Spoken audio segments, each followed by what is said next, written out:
L'invité de la matinale. KTO Radio.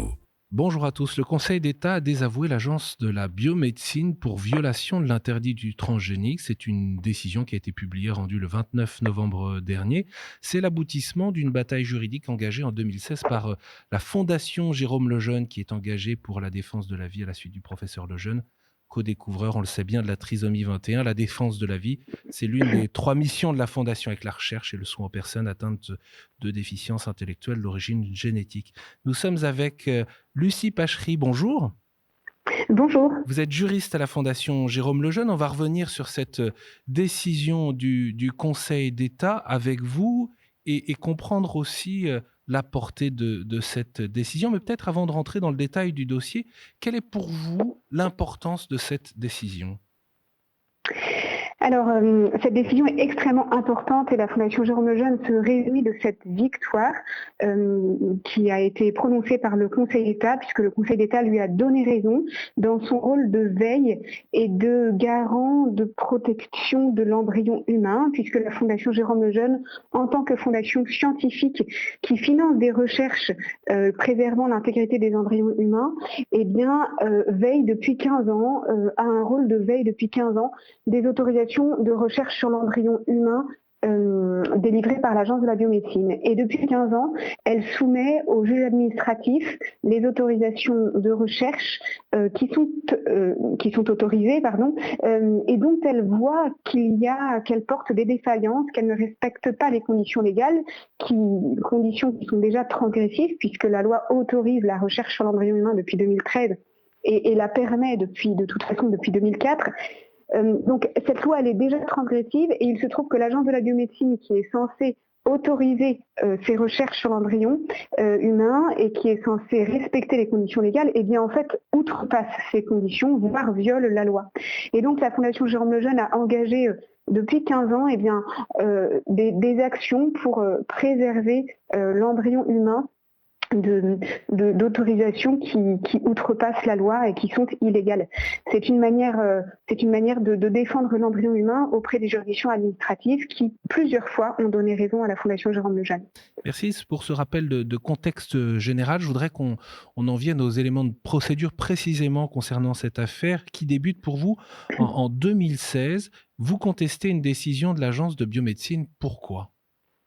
Voilà. En 2016, on a veillé, comme à notre habitude, les autorisations de recherche délivrées par l'Agence de la biomédecine qui étaient publiées au journal officiel et qui nécessitaient, parce qu'elles portaient sur l'embryon humain ou à l'époque aussi sur les cellules souches embryonnaires humaines, elles nécessitaient une autorisation publique délivrée par l'Agence de la biomédecine, une agence d'État, à laquelle l'État a confié de réguler, autoriser ces recherches. Eh bien, la Fondation Jérôme Lejeune a tout de suite vu qu'il y avait un protocole de recherche qui était autorisé et qui visait à investiguer la technique dite de la FIV à 3 parents, c'est-à-dire à investiguer la création, la fabrication d'embryons humains à partir de l'ADN de 3 personnes. L'objectif de l'équipe de recherche, c'était de contourner la maladie mitochondriale d'un embryon humain, maladie qui est transmise par la mère. Je rappelle simplement que l'embryon humain unicellulaire dispose de est issu de la fécondation des gamètes du père et de la mère et dispose, une fois fécondé, d'un noyau dans lequel est l'ADN nucléaire, qui est quasiment la grande majorité du patrimoine génétique de l'embryon, mais aussi d'un cytoplasme qui entoure le noyau et dans lequel on trouve des mitochondries, c'est-à-dire des petits organismes qui permettent aux cellules de l'organisme de vivre, d'être énergisées, de respirer, en tout cas de permettre la vie de la cellule. Et donc, les mitochondries sont transmises par la mère. Quand la mère a une maladie mitochondriale qui est héréditaire, l'embryon humain en est atteint aussi et ça provoque une pathologie grave pour l'embryon, l'enfant à naître. Et pourquoi ce programme de recherche sortait du cadre légal selon votre lecture à l'époque, en 2016, ce qui a été confirmé par le Conseil d'État ? Alors, parce que le protocole de recherche visait à prendre un embryon, l'embryon issu donc du père et de la mère et dont les mitochondries étaient atteintes de la maladie de la mère, de prendre le noyau de cet embryon, de le sortir de cet embryon, entre guillemets, et de le mettre dans un autre embryon issu d'une donneuse qui n'était pas atteinte de la maladie mitochondriale, de prendre donc le noyau de l'embryon A, issu des parents, et de l'intégrer dans un embryon B, issu d'une donneuse, et qui était énucléé, dont on avait retiré en amont le noyau. Ce qui fait qu'il y avait une création d'un embryon qui était composé du noyau du premier embryon et du cytoplasme, et donc des mitochondries, du deuxième embryon issu d'une donneuse. Ce Donc qui au fait fond, que il y avait un l'embryon... mélange du patrimoine génétique de 3 personnes. Exactement, parce que du coup, il y avait un embryon avec un noyau, le noyau issu du patrimoine génétique des parents, et les mitochondries, le cytoplasme, avec les mitochondries issues de l'embryon issu d'une donneuse. Donc Alors, il y avait bien un embryon avec un patrimoine génétique issu de 3 personnes. Et en fait, qu'est-ce que ça signifie? Ça signifie qu'il y a eu un bricolage d'embryons humains avec un matériau exogène issu d'une donneuse, et que ce bricolage constitue un embryon transgénique, un embryon créé à partir de matériaux exogènes. Or, le transgénisme, la création d'embryons transgéniques était à l'époque, dans la loi de 2013, depuis la loi de 2011, était interdit de manière absolue dans la loi. En décembre 2021, la Cour administrative de Versailles donne raison à la Fondation Le Jeune. En 2022, l'Agence de biomédecine et l'assistance publique Hôpitaux de Paris forment un pourvoi en cassation devant le Conseil d'État, qui donc vous a confirmé la décision de la Cour administrative de Versailles et vous a donné raison. Qu'est-ce qui est le plus marquant pour vous ? Alors, la chose la plus marquante, d'abord, c'est que les juridictions administratives ont confirmé l'expertise juridique et scientifique de la Fondation Jérôme Lejeune, et ont confirmé le fait que intégrer un cytoplasme exogène à un embryon humain relevait bien du transgénique, c'est-à-dire qu'il y avait bien l'intégration d'un matériau exogène dans un embryon humain et que c'était du transgénisme. C'est une approche scientifique et juridique de la Fondation qui a été confirmée contre l'avis de l'Agence de la biomédecine et de la PHP, qui essayait de se défendre en considérant qu'il y avait juste juxtaposition de 2 embryons et que ça ne relevait pas du transgénisme. Donc ça, c'est la première chose. L'approche, l'expertise juridique et scientifique de la Fondation a été validée par le Conseil d'État. Et cela montre que la Fondation est la seule qui peut avoir une sorte de contre-pouvoir de l'Agence de la biomédecine, et la seule à pointer du doigt qu'il y a une défaillance dans le contrôle de l'Agence de la biomédecine. Vous voulez dire Ça, c'est la première chose. Vous voulez dire au fond que l'Agence de la biomédecine a failli dans son rôle d'autorisation et de contrôle de la conformité légale et éthique des programmes de recherche ? Oui, tout à fait. Et c'est pas la première fois qu'on le voit. Et nous ne sommes même pas les seuls. Nous ne sommes pas les seuls non plus à le dire.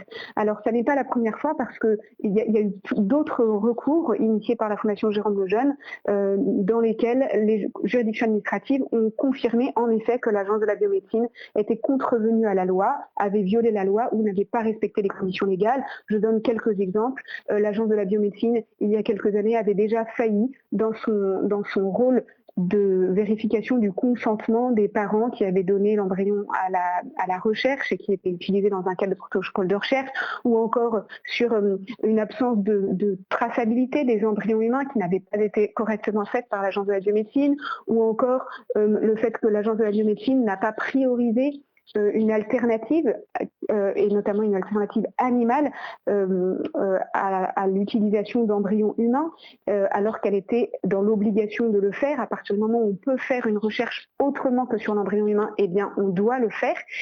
Et là à nouveau, et c'est une victoire entre guillemets d'envergure, parce que à nouveau les juridictions administratives voient que l'Agence de la biomédecine viole la loi et viole l'interdit de créer des embryons viole l'interdit de créer des embryons d'embryons transgéniques pour la recherche.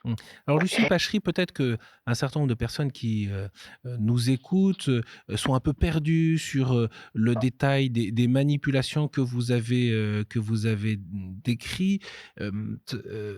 Mais au fond, est-ce que cette décision va à l'encontre de la recherche et de l'intérêt des malades? Alors, je suis d'accord avec vous. En fait, le domaine de la recherche sur l'embryon humain et ce que je viens de décrire peut paraître extrêmement technique. Et donc, c'est un domaine qui est laissé aux chercheurs, qui est laissé aux scientifiques, et que c'est un domaine, du coup, que l'on considère réservé à des experts. Or, il faut bien comprendre que la recherche sur l'embryon humain est un sujet en fait qui nous concerne tous et qui est un sujet sociétal parce qu'elle concerne la plus jeune forme de l'être humain, la plus jeune forme l'embryon humain qui appartient à notre espèce humaine. On parle de l'espèce humaine en réalité. Or, les recherches sur l'embryon humain ont cette conséquence que l'embryon humain qui est utilisé dans la recherche est détruit. À partir du moment où on fait des recherches sur l'embryon humain est détruit. Donc ça pose question de la considération que l'on a pour l'embryon humain et plus largement de la considération qu'on a pour notre espèce, pour notre propre espèce. Voilà, on est capable aujourd'hui de dire qu'il faut protéger des embryons des ours polaires parce qu'ils sont en voie de disparition et on laisse nos embryons humains à la disposition de certains chercheurs et à la disposition, entre guillemets, de l'Agence de la biomédecine qui plutôt que de régulariser et de freiner les recherches sur l'embryon humain, les encourage. Donc c'est là où il y a une question de société majeure. Il faudrait qu'on soit réinvesti. Comme on est sur KTO Radio, on peut rappeler d'ailleurs que l'Église catholique s'est opposée et s'oppose à toute réification de l'embryon, c'est-à-dire de faire de l'embryon un moyen ou un matériau pour la recherche. Elle refuse également de fixer des stades ou des seuils d'humanité. Je reprends ma question, Lucie Pachery, tout de même, parce que certains peuvent se poser la question. Il y a des personnes qui sont malades. La recherche a pour but de pouvoir guérir, soigner ou mieux accompagner les malades. Est-ce que cette décision du Conseil d'État, si elle vous réjouit, si elle va dans le sens de l'éthique et du respect de la loi, est-ce qu'elle n'est pas à l'encontre de la recherche et de l'intérêt des malades ? Alors, la Fondation Jérôme Lejeune est vraiment, entre guillemets, pro-recherche, puisque elle-même, elle finance partout dans le monde 800 projets de recherche qui visent à amoindrir le retard mental dû aux maladies génétiques de l'intelligence, par exemple. Donc, il faut bien insister sur le fait que la Fondation Jérôme Lejeune encourage la recherche, mais elle encourage une recherche éthique. Et ça n'est pas antinomique. On peut faire de la recherche éthique et avoir des résultats. On n'est pas obligé d'avoir une recherche transgressive, d'utiliser l'embryon humain pour obtenir des résultats pour les malades. Et c'est d'autant plus important ce que je dis, que cela fait 30 ans qu'on fait des recherches sur l'embryon humain dans le monde, ou des recherches sur les cellules souches embryonnaires humaines, qui sont aussi des recherches qui nécessitent de détruire un embryon humain pour obtenir ces cellules souches embryonnaires humaines et ensuite faire des recherches dessus. Ça fait 30 ans donc on fait des recherches dans le monde sur l'embryon humain ou ses cellules souches et qu'on nous promet qu'on va guérir des malades, qu'on va permettre d'obtenir des thérapies cellulaires, de greffer des cellules de peau pour les grands brûlés, de guérir de la dégénérescence maculaire liée à l'âge, par exemple. Et cela fait 30 ans qu'il n'y a pas de résultats positifs au sens où il n'y a pas de thérapie effective existante qui permette de traiter des malades à partir d'embryons humains ou de cellules souches embryonnaires humaines. Donc d'une part, il faut bien rappeler que la fin ne justifie pas les moyens.